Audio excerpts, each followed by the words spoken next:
Bruh. At least it's not Mount Holly.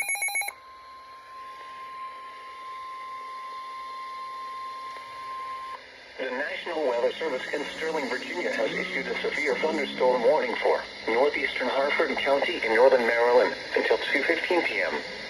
At 1:51 p.m., a severe thunderstorm was located over Havertide Grace, moving east at 25 miles per hour.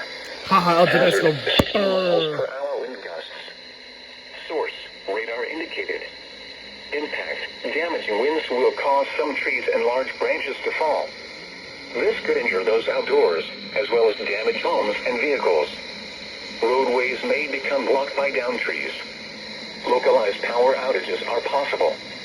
Unsecured light objects may become projectiles.